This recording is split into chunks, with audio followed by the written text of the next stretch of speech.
damaged children. I learned so much from those terrific kids. And since that time, I have been a student of success and human potential. As I travel the big cities to the small towns all around the world, I have the wonderful opportunity of watching, observing, and evaluating high achievers, people with a high self-esteem and a winning self-image. One of the first things that I noticed is that high achievers are willing to do the things that the failures won't do. And they also know that their success comes from performance, not by making demands. They don't say, well, you make me the leader, or you give me more money, and I'll show you what I can do. No, they know that it works the other way around. They say, if I develop into the leader, if I become more, if I develop my talents and abilities, I'll make more money. I will become the leader. One of the golden threads that runs through their lives is the willingness to take risks and to suffer the pain of failure in order to succeed. The history book shows that 1832 was a bad year. He lost his job as well as the election to the state legislature. The next year, he failed in business. In 1836, he had a nervous breakdown. After being defeated for Congress in 1843, he was finally elected in 1846, but lost again in 1848.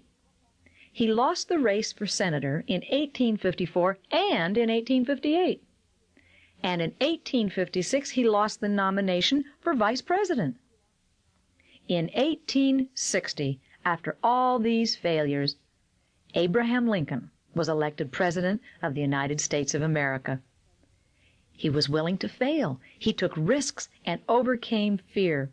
He had great faith and persistence, and in the end, he was successful. Lincoln and other winners such as himself didn't live in the past. They learned from it and then got on with their life. Self-development and success is a lifetime program, and they know that. You see, the winner seeks results, not perfection. The high achievers know that winning is not a result of just talent, IQ, gifted birth, or ability. It is a combination of many things, but the most important is drive and persistence, and the willingness to hang in there when others give up, go home, or quit. The winner is still there, trying one more time, taking risks and overcoming fear.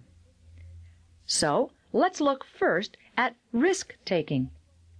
Webster's dictionary defines risk as a chance of encountering harm or loss, hazard, and danger. Children often do things that adults wouldn't think of doing. They seem so fearless. Their ability to take risks comes from their ignorance of the pitfalls. They're just too dumb to know that it can't be done, so they just go ahead and do it anyway. As adults, we sure could use some of that kind of ignorance and fearlessness. As an adult, is there something you'd like to try but are hesitant about, or are you afraid of possible negative outcomes? If so, here are some questions to ask yourself to help build the skills and confidence for risk-taking, to increase your winning self-image. First, what is the risk? Am I identifying it correctly? A woman I know wanted to learn to drive a car, but she said she was afraid of freeways and the chance of having an accident. After some candid conversation, we uncovered the real fear, the real risk to her.